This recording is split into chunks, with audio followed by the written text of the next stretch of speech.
Quem cumpre a lei pode se considerar justo? A lei e a justiça não são necessariamente a mesma coisa.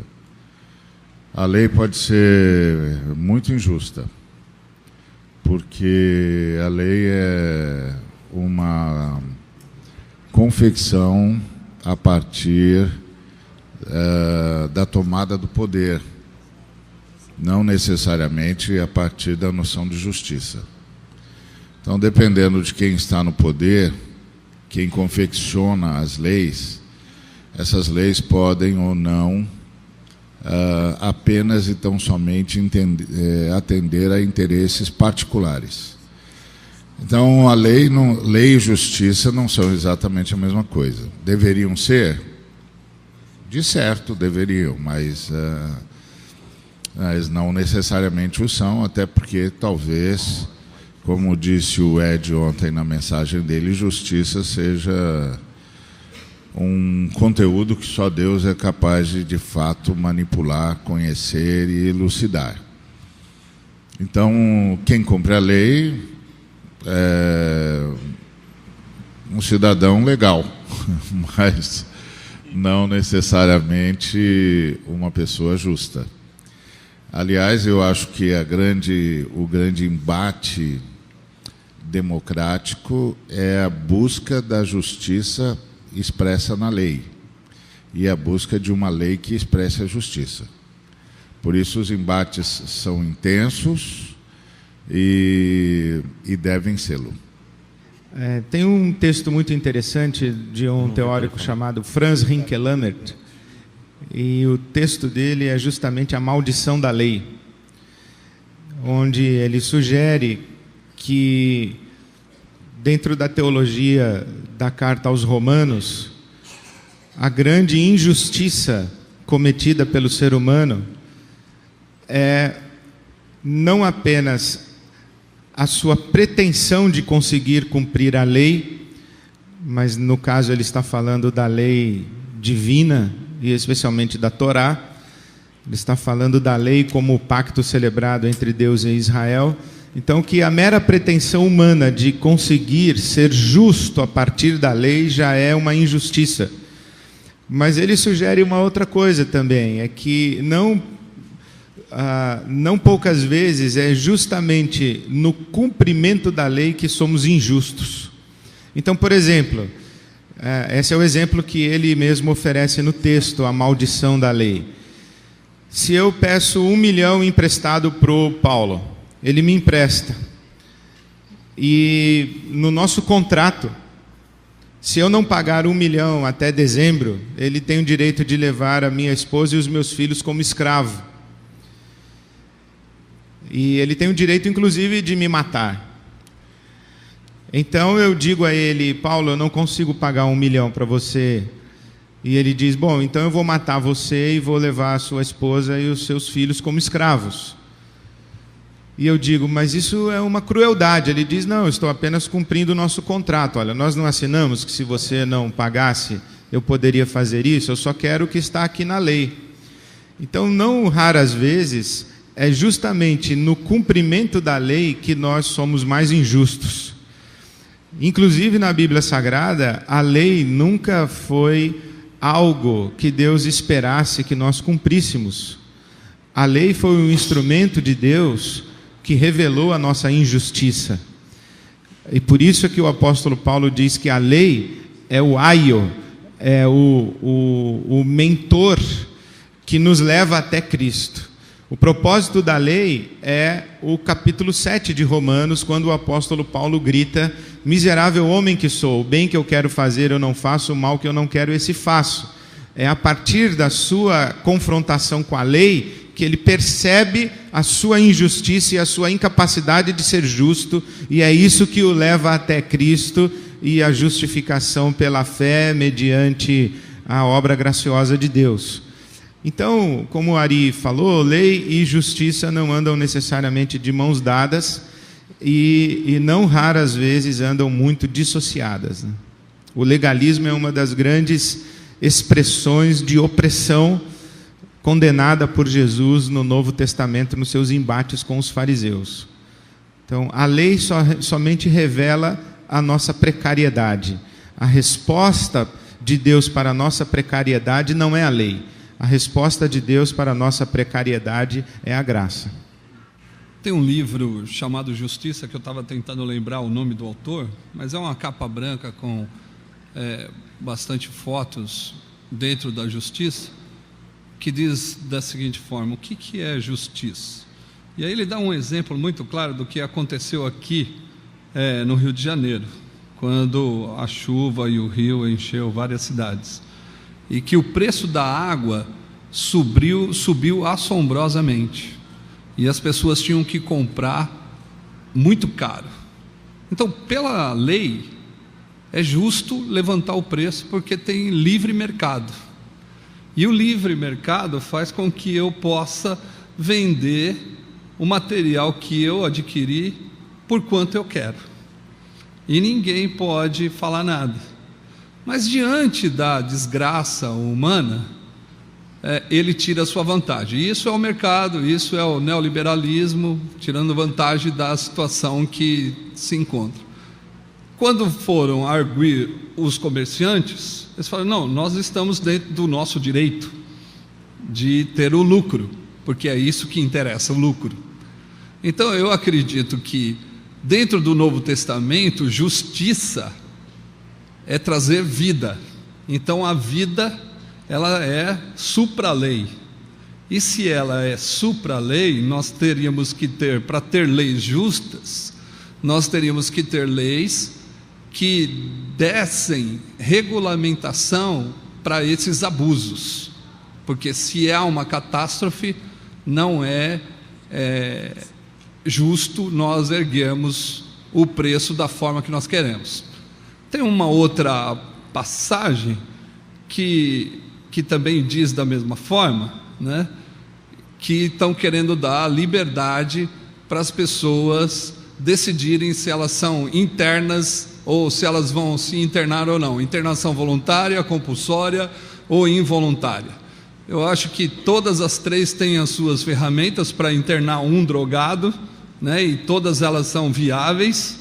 Porém, ninguém vai perguntar para uma pessoa que está tendo um ataque cardíaco se ela quer ir ao hospital ou não.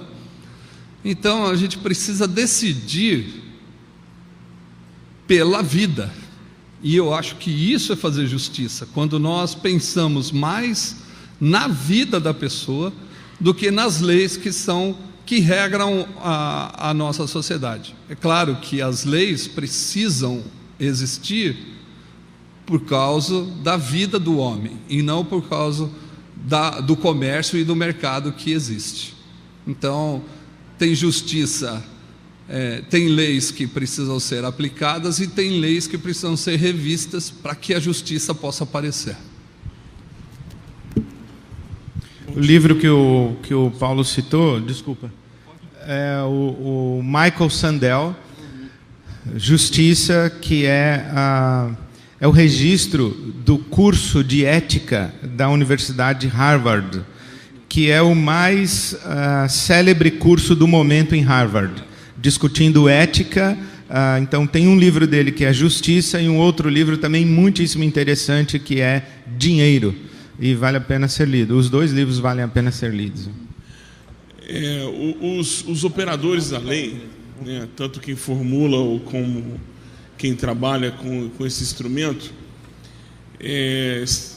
são pessoas que estão, às vezes, tentando transformar aquilo que hoje é injusto em algo que seja justo. Estão legislando a favor de uma situação que hoje os põe à margem, que os coloque ao centro. E há muito disso naquilo que nós passamos agora na última discussão sobre reservas ambientais, uma discussão muito ampla no Brasil durante um período em que foi se discutido sobre as reservas e o volume dessas reservas nas propriedades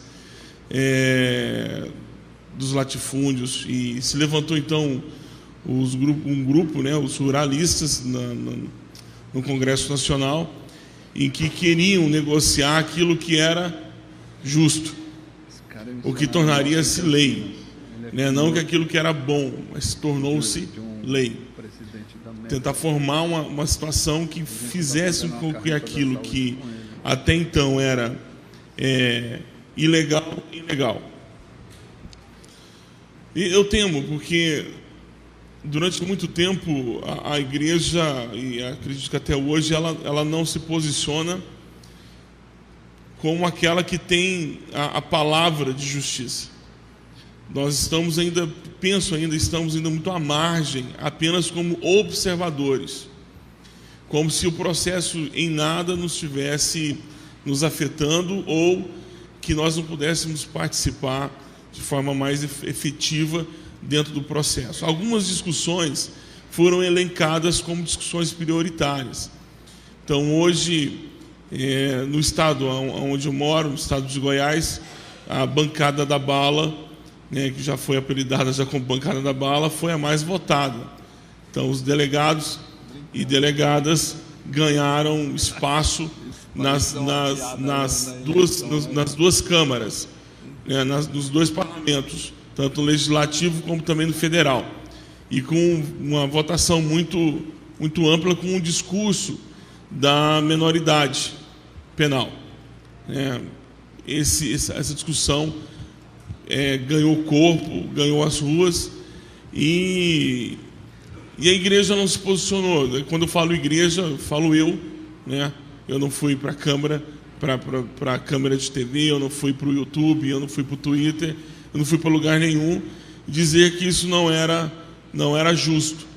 Muito provavelmente essa lei vai ser discutida agora com esse próximo Congresso, e se nós nos mantivermos calados, haverá um clamor da nação para que a maioridade penal vá então para 16 anos, e aquilo que nós hoje consideramos injusto vai se tornar lei. E aí muitos vão dizer, é a lei, então agora passa a ser justo.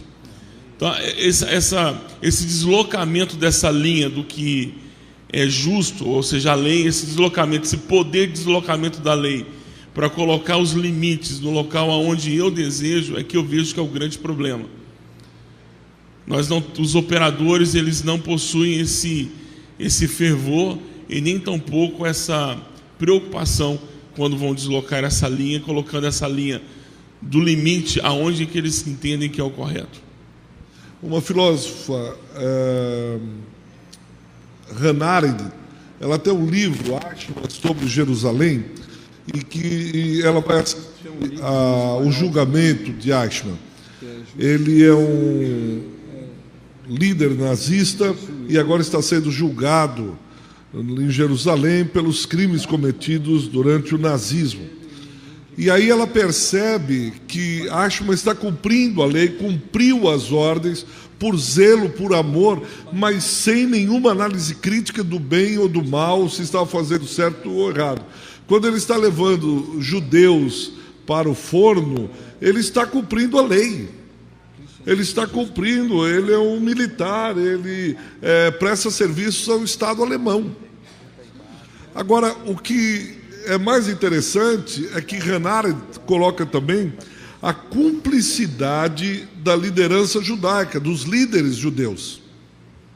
E aí ela é rejeitada, quase que expulsa da universidade, porque ela denuncia a cumplicidade dos líderes judeus com o regime nazista. E aí eu fiquei pensando em toda essa nossa discussão, até onde vai essa cumplicidade da igreja? Porque nós podemos ter cúmplices ao silenciarmos acerca de algumas questões. Nós podemos ser cúmplices ao não denunciar o grito, vamos para o jargão aqui, o grito dos oprimidos, o grito dos vulneráveis. E nós, antiga essa, né? Eu creio que isso é muito interessante, de nós estarmos não só vendo que as pessoas estão cumprindo a lei, achando que estão fazendo certo, acreditando piamente que estão cumprindo ordens da lei, mas não fazem uma análise crítica sobre o bem e o mal, sobre justo e injusto. E é isso que Hannah ela denuncia. E por isso é perseguida, quase expulsa da universidade. Então, cabe aos cristãos estarem analisando, olha, mas a lei... Ontem foi falado sobre a questão da desobediência civil e sobre esses temas. Eu acho muito legal a gente estar conversando sobre isso. Uma coisa que eu gostaria de chamar a atenção, dentro dessa colocação do Ricardo e do Bujac, é que, por exemplo, em relação à diminuição da maioridade penal, os maiores defensores dentro do Congresso são evangélicos, um senador e um deputado federal. Então, não é apenas que a igreja não se manifesta, é que gente que jura que está representando a igreja defende a diminuição da maioridade penal. Acha que nós temos de mandar mais pessoas para a cadeia, que nós temos de mandar gente com 17 anos, com 18 anos para as prisões. E acreditam nessa conversa de que se a gente puser jovens de 17 e de 18 anos na cadeia, a gente vai diminuir a criminalidade. O ponto básico é que, quando nós baixarmos a maioridade para 16 anos, o crime vai usar os jovens de 15. Se a gente baixar para 15, eles vão usar o de 14. E quem vai agradecer todo esse movimento evangélico são os cafetões, porque eles vão poder ter prostitutas de 17 anos, de 18, porque aí ter relação sexual com meninas de 17, de 18 anos deixa de ser crime de pedofilia e passa a ser contravenção. É ótimo para o turismo sexual que mantém muitos destes senhores da nobreza brasileira, que são senhores da elite, essa gente que se esconde por detrás do crime, não é?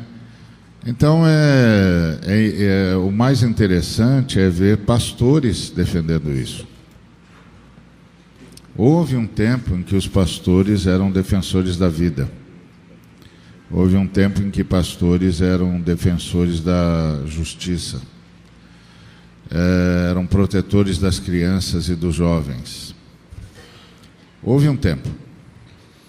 Agora, a bancada evangélica vota com o que há de pior no país,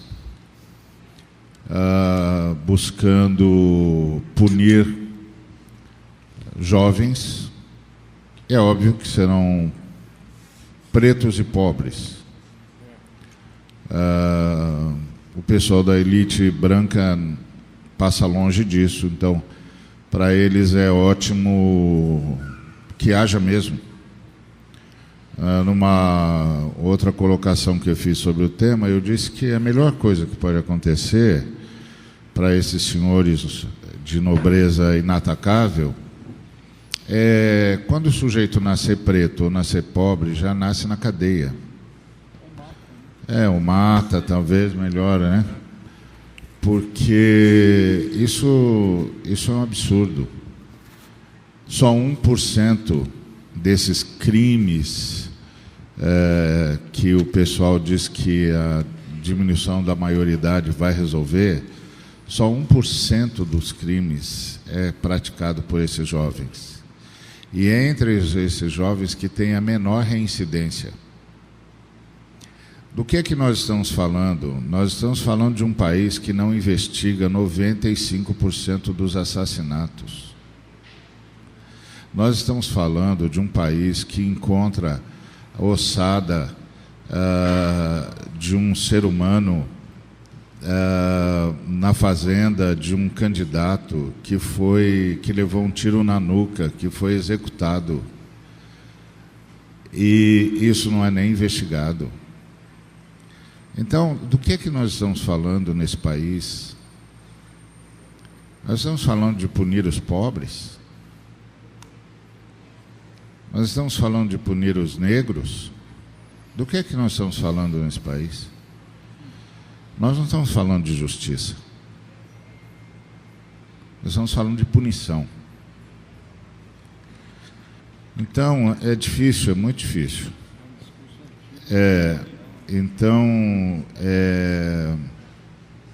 Nós precisamos estar com um mínimo de temor de Deus. Porque se Deus achasse que sair matando gente resolve problemas, nenhum de nós estaria aqui.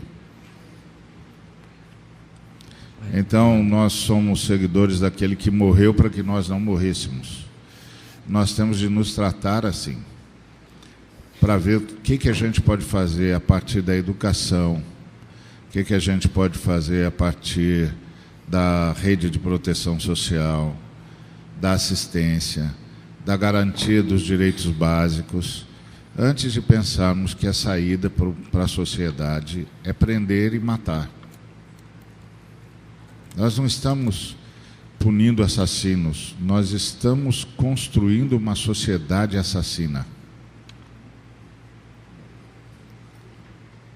Essas coisas não vão ficar impunes, porque tudo isso volta para quem a desencadeia. Será que num país tão desigual como o país que a gente vive, a lei resolve? Porque se resolver, basta a gente ficar com a lei. Eu me lembro de Dona Marta, que mora lá na comunidade do Coque, na favela do Papelão, lá em Recife, de onde eu venho. Ela, quem cuida dela todos os dias é a generosidade, não as leis. A generosidade de um bando de gente que se levanta para ajudar ela, a vida dela, a família dela e faz a vida dela acontecer.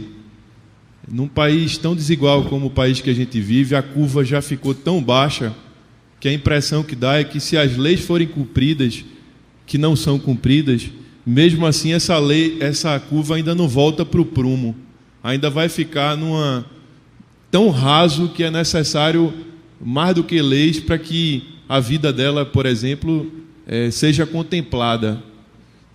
Então, eu acho que a gente precisa, essa pergunta, ela é de um padrão muito baixo para o país que a gente vive.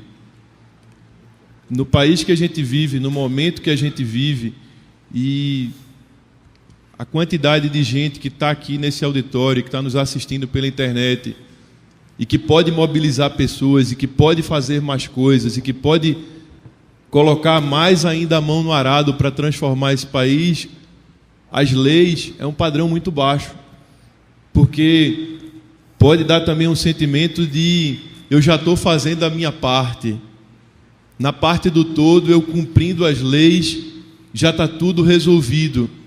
Só que não está tudo resolvido mais se todo mundo agora colocasse o lugar na vaga certa do estacionamento do shopping.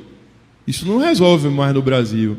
Não está tudo mais resolvido no Brasil se as leis do seu condomínio, do som ou do relacionamento com o seu vizinho tivesse resolvido. Não está tudo resolvido mais. Então, essa pergunta, ela é de uma curva muito baixa no país que a gente vive. O Missão na Íntegra e a gente, cada um daqui com seu movimento, seu ministério, quem nos vê pela internet, vocês que estão aqui, acho que a gente deve cumprir as leis, não devemos nos preocupar com a nomenclatura que vamos ter, se somos justos ou se não somos, e acho que a gente tem que procurar o padrão da generosidade, o padrão do cristão, o padrão de um povo que se levanta e entende que, como foi falado ontem aqui, o problema do outro é o problema não do outro, mas o problema do irmão. E quando a gente começar a olhar o outro como irmão, a gente não vai mais estar se preocupando se a gente está cumprindo lei ou se a gente está cumprindo... A gente vai estar entendendo que, na verdade, não é o irmão que precisa da gente, é a gente que precisa do irmão. Então essa é a minha opinião sobre a pergunta.